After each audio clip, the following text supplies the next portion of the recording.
In this tutorial I'm going to show you how to create an image in the style of Julie Cockburn using the shape tool, opacity and playing around with layers in Adobe Photoshop. The first thing that you need to do is find an image that you think suitable, preferably like vintage ones seems to work best, so you can either scan your own photo in or Google film stills online. They're great ones that you could use. So once you're happy and then you found your chosen image, open it up in Photoshop, and then the next thing you need to do is create a new layer. So just press this one here and you can see that your layer is opened above your background. And then choosing your chosen shape, so click and hold down here, you've got rectangle, rounded, ellipse tool, polygons. If you don't like any of those, then you can choose custom shape tool, and then if you just click up here in your shapes, you can see that you've got a wide variety that you can choose from. For me, I'm going to keep mine to an ellipse tool so I can create a nice circle, so I keep it in the same style as Julie Cockburn. Then once you've chosen your shape, click on here so you can choose your colours. I'm going to go for a magenta, nice bright one. So then I can create a nice circle around here that's in nice pink and representative of the woman. Hold down shift and then just click and drag, and then you can see that you can create the circle whatever shape that you need and size, and then using the move tool just place it where you think you want it.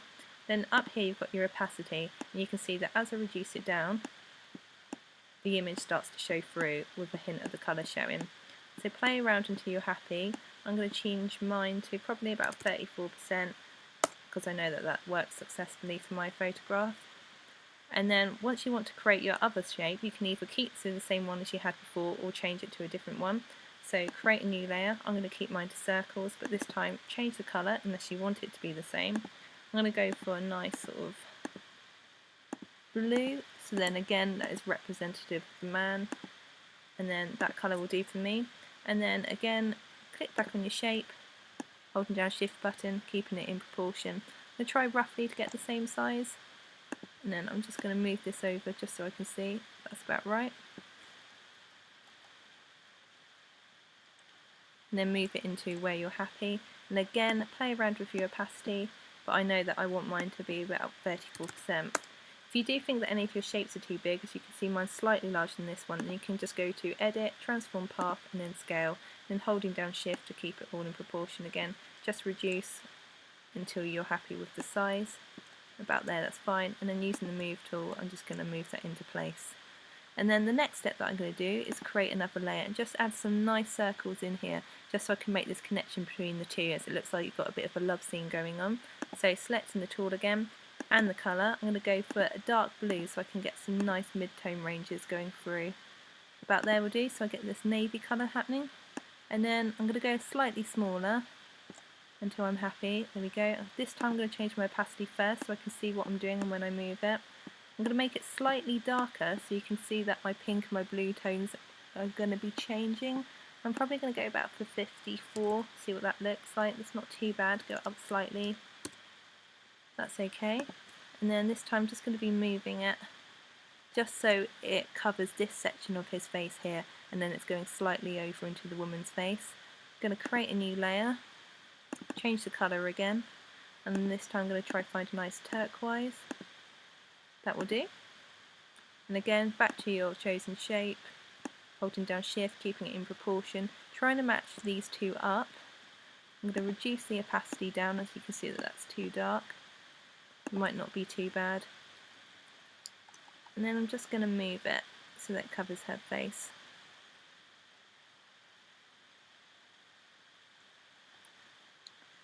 This time I'm going to try and hide the blue so it goes out in front, so I'm just going to move that on top of this layer and you can see what happens there.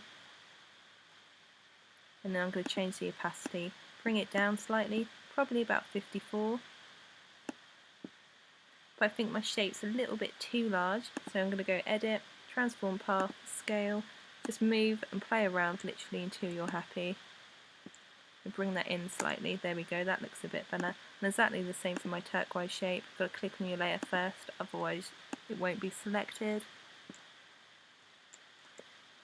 Just going to move that around here just to see if that's the right size, a little bit too big. And just bring it in slightly. There we go. And then again with the move tool, just playing around. And just moving it until you're happy and then your composition is okay.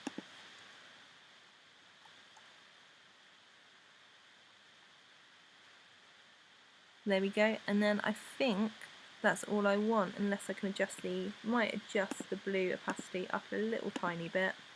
And then just play around until you're happy, and then if you want to add in more shapes in certain areas to enhance other bits you can, but that's it, and you've successfully enhanced an area of your image in the style of Julie Cockburn.